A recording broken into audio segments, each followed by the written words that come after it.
We are thrilled to have our annual visit from Ken Turan. Ken is many, many things. He's an author. I think you're a humorist.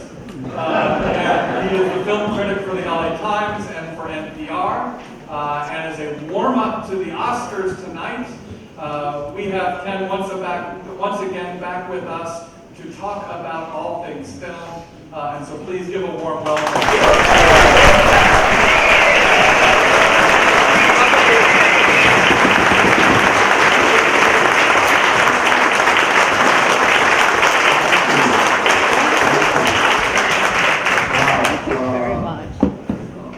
Used to being the subject of applause.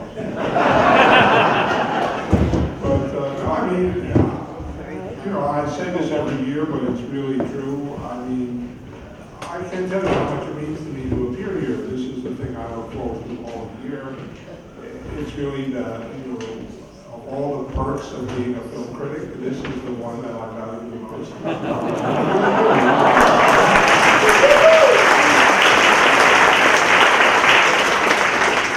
It's gotten, I've been here many years, it's gotten real lasting value in my life. So thank you for having me every year.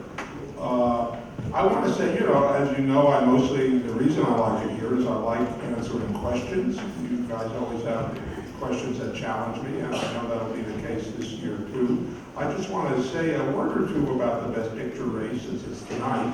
This is a very compressed schedule. Usually I'm not here the day of the Oscars. Very intense. But it's interesting to see how the Best Picture race has developed. One of the things that the reality of Oscar prognostication is what Oscar prognostication means is that people are taking the temperature of a particular community. They're talking to people, they're seeing what wins, they're going to screenings, seeing how people are science. But again, it's a feel for how things might be going.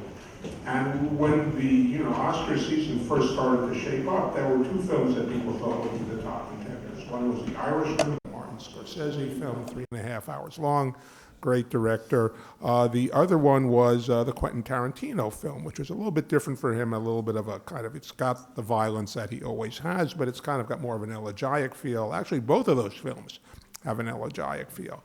And it was thought that those two would be the top contenders. But over the course of the year, as things played out, either of those films could win. I mean, the thing that makes the Oscars exciting is really, to a certain extent, anything could happen. But the two films, as you know, if you follow it, that people think are the two contenders tonight are 1917, Sam Mendes' film about World War I, which opened very late. That's why it wasn't in the early conversations. And the other film, as you know, is a South Korean film, Parasite, which ever since it opened at Cannes, debuted at Cannes, people have been passionate about. This is a film that has probably, of all the films that are nominated, has the most emotional, passionate, committed followers. People who like this film really like it. And yesterday, I was at the Spirit Awards and I was a couple of other places, and that whenever I ran into people, the talk always turns to the Oscars, and usually every year the question is, what's going to win? And this year the question was different. The question is, can Parasite win? That's the question on everyone's minds. Just because, not even whether you like the film or not, that's not really the issue. A foreign language film has never won Best Picture. Never won Best Picture. So this would be, a big deal if it won. And the truth is, it might. There's no way, like I say, I would say at this point it's a co-favorite. I would say either it or 1917 is going to win. You would really need to be, Karnak or somebody to really know which one it's going to be. But it's fascinating that it's gotten this far. So, and again, it's fascinating that the two films that everyone thought would be duking it out, the Tarantino film and the Scorsese film, still might win, but no, they're not the favorites anymore. Nothing happened. It's just how the community's thinking changed. And that's always interesting to me. Anyway, I think that, for me, I think that's enough to start with. I really, I keep saying I like questions, and I'm sure there's no lack of them here. So I don't know how it works. They're handing out microphones. This is a good idea. Whoops, I can't hear you. No, it's not on. One of my favorite movies was The Two Popes. Yes. And I wonder how much of that, I know it's based on real facts, how much of that is real? Yeah. Well, yeah. No, I mean, the answer is that, yeah, oh, I'm sorry. The question is The Two Popes, how much of that is real? It really is a question of who you ask. I mean, the guy who wrote the screenplay wrote an entire nonfiction book claiming that the idea behind this is accurate. Other people say no. It's just not, the truth is I don't know, and I don't know if anyone knows. But, again, I don't really, as a film goer, I'm just kind of vaguely interested in that. I thought it was a very entertaining film. I thought it was a real treat. And I'd be curious to know how real it is, but I just like the idea of them, watching TV, that it's a fun idea, It's an interesting film because it's very entertaining, but manages to have serious things to say as well. And it's a nice combination. It got some nominations, but it just doesn't seem to be a contender for whatever reason. The feature documentary, I was distressed actually to see that Maiden had not made the nomination sequence. Oh gosh, I'm the world's biggest fan of Maiden. I don't know if I mentioned it last year. It's one of my favorite documentaries, but in some ways I think I don't know. I mean, it was on the short list. If you guys have not seen Maiden, who has seen Maiden? If people seen Maiden, good. Well, it's a good, more than I think in most other gatherings in Los Angeles would not have that many hands raised. I mean, in some ways, I think it's sometimes I think, especially with the documentaries, it's almost people want to have bad situations depicted, and there's nothing wrong with that. Some of the documentaries that are nominated are superb documentaries that talk about really horrific things going on in the world. For Sama and The Cave, two of the final five are just wonderful films about horrifying stuff that's going on in Syria. And I think in some ways the documentary category tends towards that. People tend to vote for those films more than the films like Maiden, which, tell really important, involving stories, but it doesn't grab people the same way. I'm really sad that Maiden is not one of the top five, but, I've learned to live with disappointment as an Oscar watcher. Yeah. I know you like films that take religion seriously. Two. Besides The Two Popes this year, we also had A Beautiful Day in the Neighborhood. Were there other movies that you saw that you liked for that reason? Gosh, I'm very bad remembering. I see so many films, I can't remember films off the top of my head. I don't know, you can remember. I just, nothing comes to mind. If people have one and they can raise their hand and I'll be happy to comment on it, but nothing pops to mind. I think The Two Popes is such an obvious one that it probably pushed everything else out. New microphone. All right. I just wanted to take the challenge of another film, A Hidden Life. Oh yeah, that's Yeah. a film with a strong religious component. The new Terry Malick film about, it's based on a real story of a guy, a German during World War II, who just for religious reasons decided he could not join the army, and people were not, it was, you can imagine what happened to him. It's it's a beautifully made film. It's also a grim film.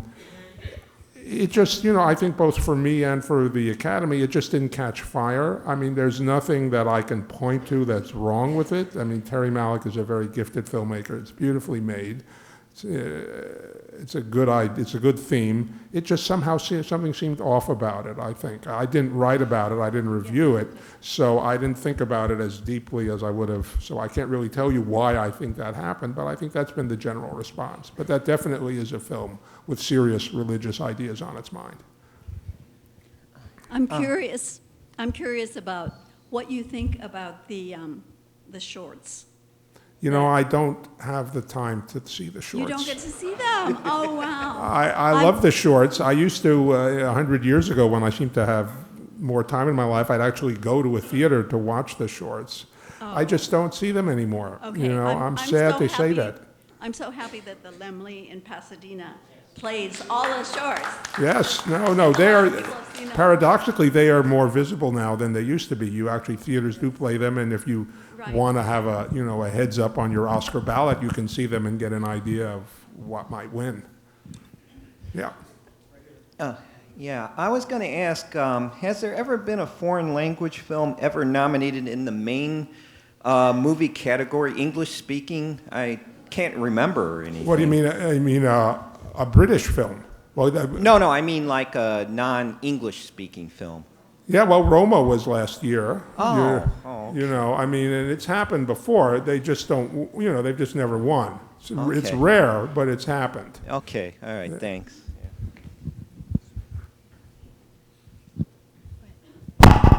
Oh. One of the best performances I saw in a movie last year was Robert De Niro in The Irishman. He sadly was overlooked. You think people took his performance for granted because he's such a great actor and he's had such a great career that they didn't nominate him? You never know why. I agree. It's a great performance. I mean, you never know what the dynamic is. I mean, I always say that the Oscars are like a horse race, which means that it depends the other horses in the race, how strong they are. And I think this year it's a combination of actors that people were more excited by. And also, I mean, this whole de-aging thing that is the heart of The Irishman, people were ambivalent about. Some people liked it, some people didn't like it. And I think that maybe took away a little bit. It kind of distracted people from the performance. They were thinking, is this working? Am I happy with this? And I think that, combined with the fact that there were other actors that people felt passionate about, that he got. I think it's well worth being nominated, but every year, Christian Bale in Ford versus Ferrari, which is one of my favorite films. Yes. And I didn't learn to drive till I was in my 20s, so I'm definitely not a car person, but I like that film a lot, and it's a terrific performance. In another year, he would have been nominated, but it was a crowded field this year, and it just didn't happen. I think the same thing happened with De Niro. And continuing, oh, sorry. Oops, where are you? Stand up, over here. Stand up. Continuing Oh, on there that, you are. on Okay. that Irishman theme. What did you think of that film, firstly? And what do you think of this notion of the films such as Marriage Story and The Irishman being released limited in theaters and then streaming on Netflix? And lastly, did you watch The Irishman in a theater or on your phone? Well, I actually have in years past I would have said I don't actually even have a phone, but now I have a phone and I could have watched it on my phone. No, I mean, those are very good questions, and one of them is one of the key questions. I don't know if it'll even be resolved in our lifetime. I saw The Irishman on a big screen. Netflix, 4 critics did screen it. They have a big building in Hollywood and a great big screening room, and they screened it for critics there. And I really think that it is, and in ways that are not immediately apparent. I mean, again, a film like 1917, which is very visual, it's very clear that you have to see it on a big screen. The Irishman seems, in theory, like a film you don't have to see on a big screen, but I think you really do. There's a way that kind of filmmaking skill and kind of almost the small moments and the way they're filmed and edited together and conceptualized, they play much better. They're more apparent how skillful they are on the big screen. So I think there's people who see it on a big screen, I think overall like it better than those who saw it at home.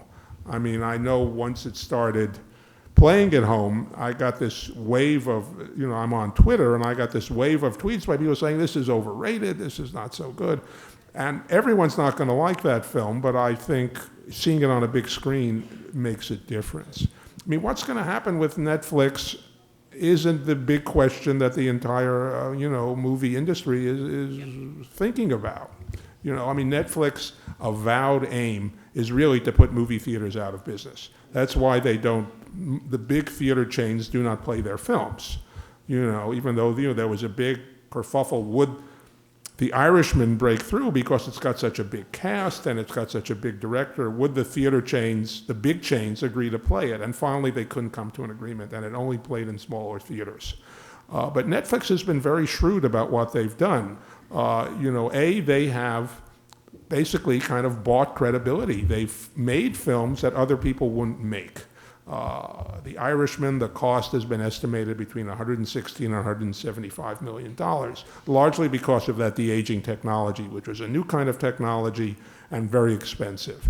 And no studio wanted to pay that bill, you know. And Netflix, which is looking for credibility, which is looking for good filmmakers to work for them, they're buying that. You know, they're making films that everyone else is passing on as kind of a loss leader, because they know that it'll get people to watch at home, and then their service gets more popular. But, you know, I mean, you know, so it's good that they're getting these films made. It's good that, as the defenders of Netflix often say, it's good that, you know, these films are playing all over the country. It used to be a film like Marriage Story maybe wouldn't get to smaller cities. You know, maybe if you lived in, you know, Whitefish, Montana, your local theater would not play it. Now, if you live in Whitefish, you can turn on your TV, you can see it. So there's a democratization that's of real value. But if you love the theatrical experience, it's sad to think of the theatrical experience going away. I think it'll always be here for big films, for kind of superhero films, for Marvel movies, for Pixar movies. People are willing to go to theaters for those. I'm afraid that eventually for smaller films, for foreign language films, for documentaries, for independent films, they may be gone, maybe not, you know, next week, but I think, I don't know, within X number of years, we won't be able to see them in theaters. I'm afraid it's going that way, and I don't know what can stop it. So it's not a happy answer, but it is the key question that the movie business is facing today. So I've got one. Okay. Little Women. Yes. Loved it. Given that the director was not nominated, can you help us understand how that happens and how a movie directs itself? Yeah. Well, you know, first of all, I have to say right off the bat, I'm a huge fan of Little Women, so I was as upset as anyone that Greta Gerwig wasn't nominated for Best Director. I mean, the short answer, there's a short answer and a long answer. Not a long answer, there's a short answer and another answer. I mean, the short answer is that you're talking about two different groups of people. Best Picture is nominated by the entire Academy. The Best Director is nominated by the Director's Branch. It's a much smaller group of people. It's a largely male group. And, you know, this happens. I mean, it's a fact. But, you know, I think, you know, just to kind of play to the hisses, you know, I really think, I feel this more and more. I mean, one of the problems you have is that, I mean, it's just kind of a bald statement. I mean, I think really there are people that within the film world, and even maybe within the culture in general, the notion that women's stories are as interesting as men's stories is not one that's believed. And I think that's really a crime. You know, I find personally those stories more interesting, but you get a sense that the film industry maybe doesn't think those are real movies or really involving stories. And I think that's terrible. And I think that's changing. Like everything else, it's changing. But I think that's partly maybe what happened with Little Women is that the directors thought, well, this is not like 1917. This is not a big epic story. I think it is a big epic story. It's just an emotional epic. You know, it's not an action epic. So I'm hopeful that I think that is starting to change. I mean, Little Women did get a Best Picture nomination, which is no small thing. And, you know, so, I mean, but I think it's an ingrained problem. It really is. Yeah. Well, let's play off that then and say, what are your thoughts about diversity in front of the camera and also behind the camera? Well, obviously, I mean, you know, it's a very easy question to answer because when you see it, I've just come back from Sundance and seen a lot of films with a lot of diverse casts and filmmakers. We're all richer as viewers when more people get to make movies and you hear more different stories. I mean, it's like a no-brainer, you know. But the people who control money don't always believe this and don't always trust that audiences will see these. I mean, again, that's one of the virtues of the streaming world is that streamers tend to take more chances because they have a built-in audience and they know that the people want to see these films and they take them and you can watch them at home. It's sad that we can't see them in theaters. But again, you know, the only thing we can do is if you see one in a theater, go the first week. because it may not last the second week. And, theater owners will be everyone just looks at the numbers. No one has philosophical positions. They just look at the numbers. And if the numbers are high, they'll say, okay, we'll take a chance on another one. So that's the best thing you can do. I don't know if you pay any attention to music while you're watching the movies, but I was overcome by the music in 1917 in the score that Thomas Newman did. I was just wondering your opinion on the music category, if you ever have an opinion on that.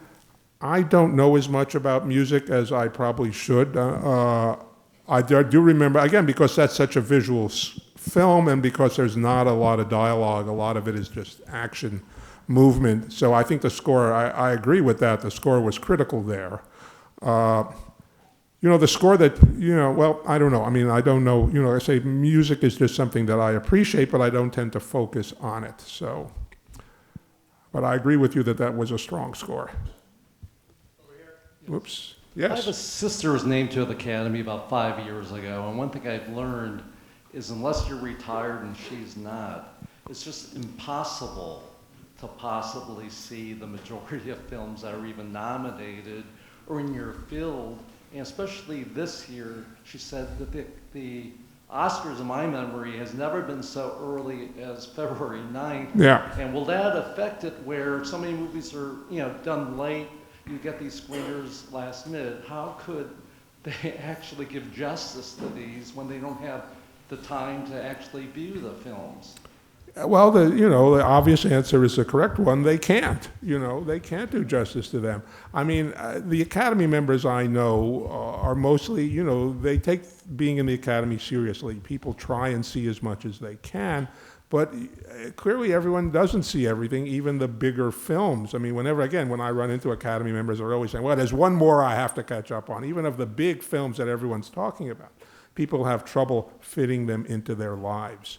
And, this was a very very early year for the Oscars, and I think it hurt some films that didn't get DVDs out earlier, things like that. It's a problem. But I think the Academy kind of tries to pretend it doesn't exist. It's just too big an issue to deal with. How do you make sure your members, it used to be with some of the smaller categories, people almost had to sign in, and so they knew you had to swear that you'd seen all the films. And, I don't know that they're going to go that route, but it's a problem. It's definitely a problem. Hi. Yeah. So, Joaquin Phoenix will probably win Best Actor. I saw it yesterday at home, thank God. I thought his performance was unbelievably good, but I really hated the experience of the movie. I just thought it was disgusting.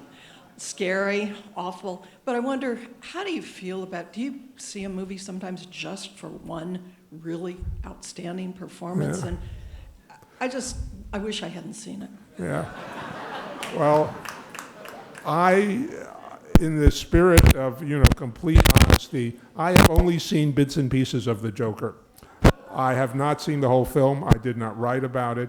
I've seen a lot of films, and one of the things you get is you get a sixth sense of what you're in for. And I knew, and from the little bits I've seen, kind of confirmed me that I would feel the way you did. And I just didn't want that experience, But people see, and from what I've seen and what people say, clearly it's an incredible performance. I don't want to take anything away from that. But I mean, what the film wants to do to me, I don't want done to me.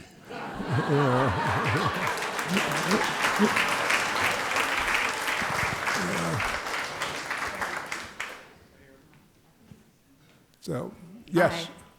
I read an article that suggested that Brad Pitt hasn't been appreciated and that his good looks have hurt him. I'd like to know what you think.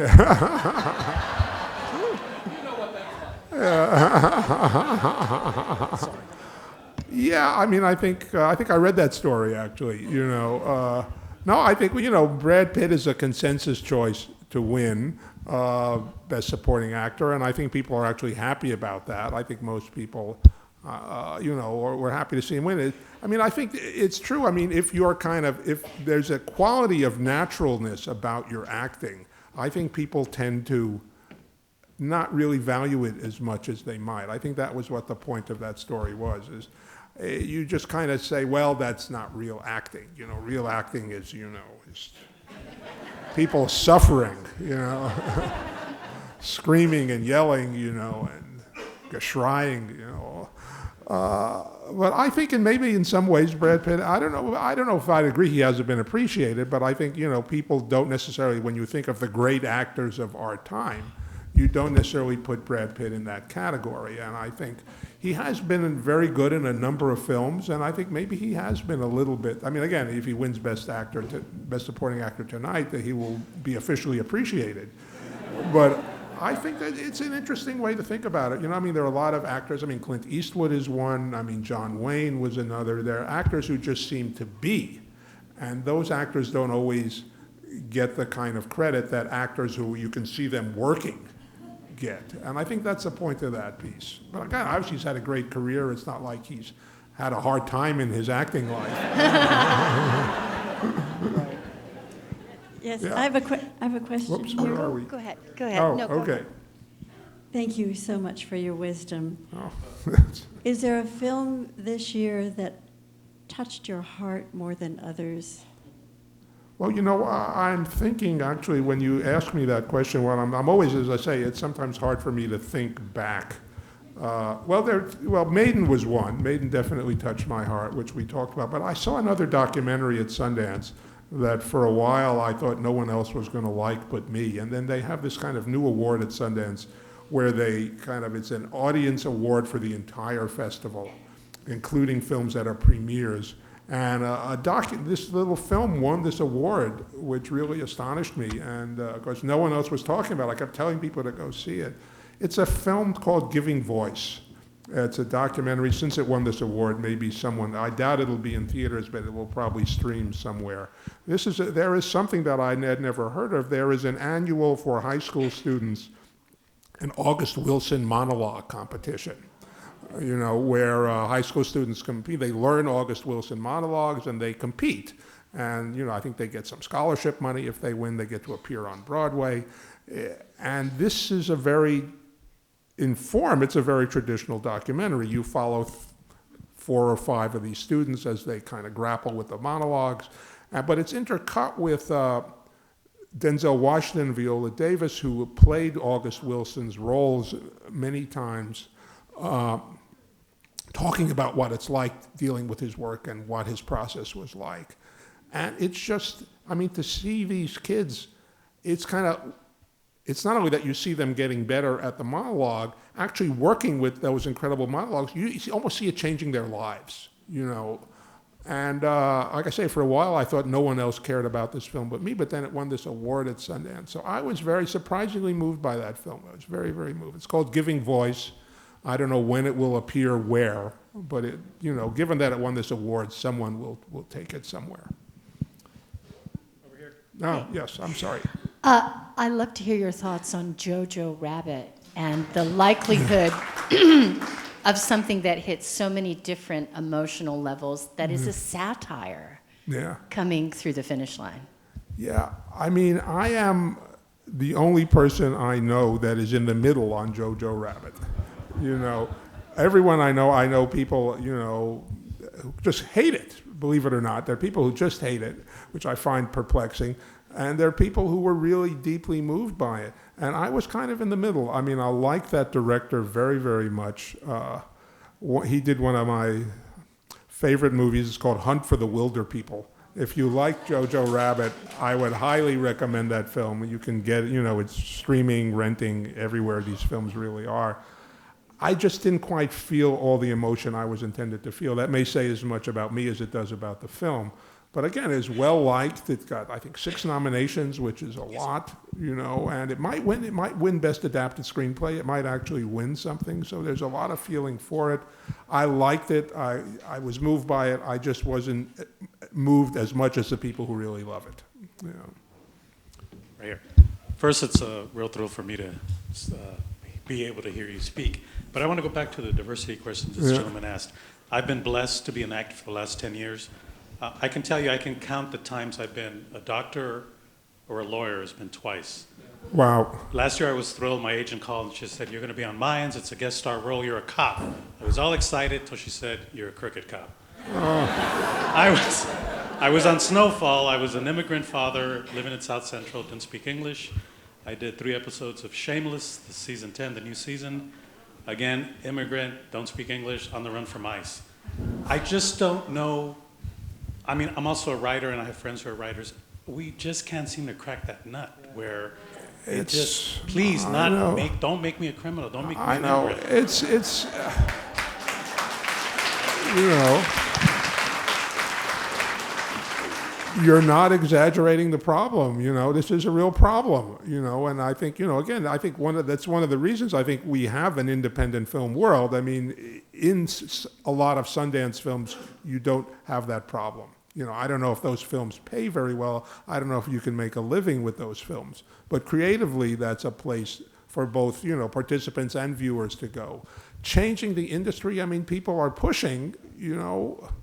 I think that's all we can do is be keeping aware that this is a problem, that we're not making this up. This is a real problem, you know, and has to be dealt with. And I think ultimately they will, if you put enough pressure on, I think they listen finally. And also, again, if there is something good, support it. Tell your friends, watch this. Go to the theater, stream it. You know, they listen to numbers.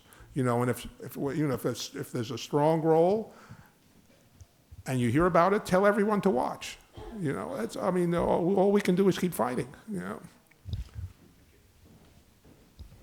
know. First, I'd just like to say that I really appreciate your reviews. I don't read a lot of reviews, but I read yours because I find my sentiments sort of coherent with yours. I avoided the Joker like the plague. Love Little Women. So, and was waiting to see Ford versus Ferrari based on, you know, what you had said. So I'm guided frequently by your reviews. And I've seen you here, so I know you're a mensch, and that, you know. But there were some other interesting articles in the LA Times, one by, I think it was Justin Chang, about how the Academy needs Parasite more than Parasite needs the Academy. And there was another one that I found even more challenging and interesting, that sort of just spoke about the Academy as being not irrelevant, but, you know, people who make foreign films or elsewhere in the world sort of declaring that, you know, it's kind of hubristic for us to declare this is the best picture when there are all these film industries out there that aren't included. It's kind of like the World Series, you know, we're the champions of the world. Yeah. And it's just 2 American teams playing each other. So, but I think Parasite really has an import in that regard, because I certainly had never seen a South Korean film, and I just found it so compelling and unlike anything I'd seen. So I guess, to get around to a question,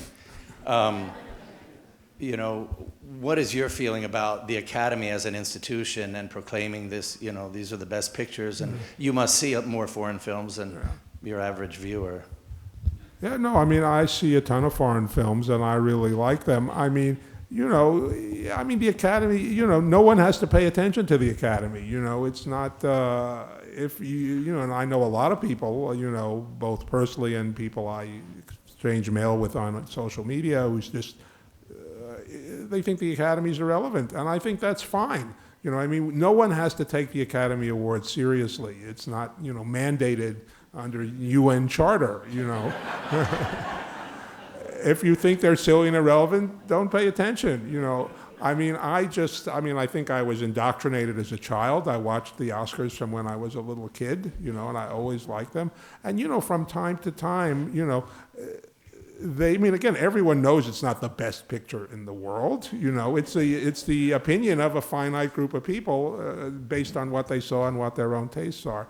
But again, because the Oscars have been around for so long, they do tend to have a kind of, and again, they started as kind of a public relations gimmick. It wasn't like, you know, I think I've said this before. I once interviewed Billy Crystal about the Oscars, and he said when he was a kid watching, and it would say the Academy of Motion Picture Arts and Sciences, he said he imagined some kind of Greek temple with people in robes, seriously considering films. Well, we all know the Academy is not that.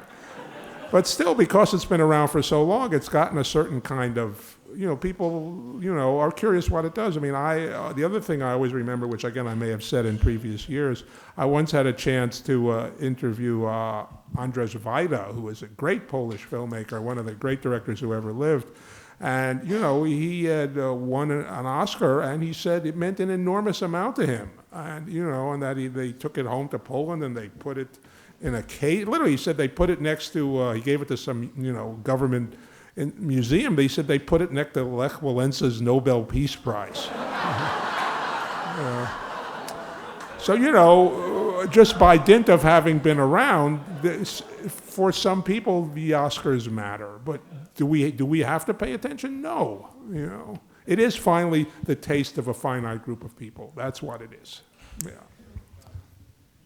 Yeah. Yes. I think I'm talking about virtually every film you've discussed, but I have, for example, a son-in-law and a daughter who are in Kyrgyzstan.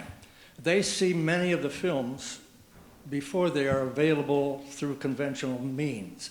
When American audiences see films, it seems to me most of the time we're thinking about they're pleasing us. But almost every film that is made now, no matter where it's made, is really looking for an international audience. We are so aware of the internet and its effect on each of us and the phones. I guess what I'm really asking is, does Hollywood money take into account, as in the same way they did 10 years ago or 20 years ago, the potential for foreign distribution? Oh, I think more so. I mean, again, as I say all the time, and it is not exactly a dark secret, I mean, Hollywood is very interested in making money. That's what they're all about, and yeah, I mean, the amount of box office that comes from overseas continues to dwarf what these films make in the United States. I mean, I remember a few years ago, I was at a film festival in Bulgaria, in Sofia, Bulgaria, and I went to a movie there, and in the lobby, they had already, like a month or two in advance, I forget, it was some big studio film was coming out, and they had all the materials in Bulgarian already playing. They had the trailer dubbed into Bulgarian, they had big lobby standees in Bulgarian, it was... That's one of the few things Hollywood still does well, is make money off of what it makes. I wish they were as good or cared as much about the quality of the film, but that's a bridge too far. But I think they really, they want to make money, and overseas, our films, even the ones that we kind of wish we don't want to see, I mean, they tend to do well overseas. They have a kind of polish that people respond to. They're very well crafted, and they play everywhere, and sometimes I wish they wouldn't, but they do. Yes. Yes. Yeah. Hi. One of my favorite films last year was Give Me Liberty, and I noticed that it won a Spirit Award last night for Best Film Made for Under $500,000. Yeah. I think it'd be great, and maybe you could facilitate this, that the Academy have such a category. Well, that's an interesting thought. It can give a huge pop to recognition of such small films that have trouble getting into theaters. I saw it in a theater, and it was just great story, diverse cast, just very unusual. Yeah, no, that's a great award.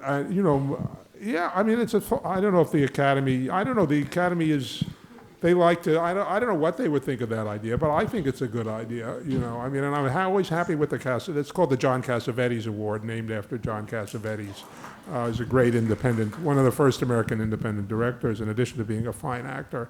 No, it does put I mean, what the Spirit Awards want to do is put a spotlight on these films that are real accomplishments and really good films that maybe wouldn't, don't have the traction to compete against the bigger independent films. Even in the independent world, they're big fish and little fish. So I think that's why they do that, and I'm really happy they do that, because they do call attention to really films that are as entertaining as anything. They just don't have the resources of the other ones. Kenny. Yes. Wait. Whoops. Okay. Okay. I so appreciate you coming every year. And first is a question personally for you. I think you've won the Academy Award for being at All Saints every year. So how many years have you been here? How many consecutive I don't years? know. I'm too scared to count. Several. I think we have to count in decades. And I was wondering, were you coming here before the academies were established? I'm not that old, but... My question breaks the rule because it's about 2020. Brian Stevenson is a very good friend of All Saints. He's been here. And they've made a movie called Just Mercy, which I saw last night. Yeah. That is absolutely brilliant from my point of view. People who've seen the movie love it. The critics aren't going for it so much. Can you talk about that gulf between the people and the critics? Yeah, I mean, it's an interesting... I saw that film. I reviewed it. I really liked it. And you know, there's a wonderful documentary on Brian Stevenson, which I forget the title of it, but you can Google it, and it's as interesting, if not more so, than Just Mercy. I don't know. I mean, first of all, they're different critics. You could find critics who like Just Mercy, you know, but everyone has their own taste, you know. I mean, even among critics, you know, there's a wide variety. You know, if you look on the sites, you know, like Metacritic, which, you know, assigns a fairly arbitrary number to reviews, you know, how, you know, from 0 to 100, you can go down the whole scale, you know. People just like different things, you know. There's really no explanation for it. It's who you are. It's what you're looking for in a film. It varies from film to film. It's just a question really without an answer. I don't know why there's a difference. And sometimes there isn't. It just depends on the film, and it depends on how far into the critics you look. Okay, Kenny, point of privilege. I would like to introduce your beautiful wife, Patty Williams, who is a great humanitarian, human rights advocate, and feminist. And at least 50% of the reason that you are such a mensch and share the values of All Saints Church.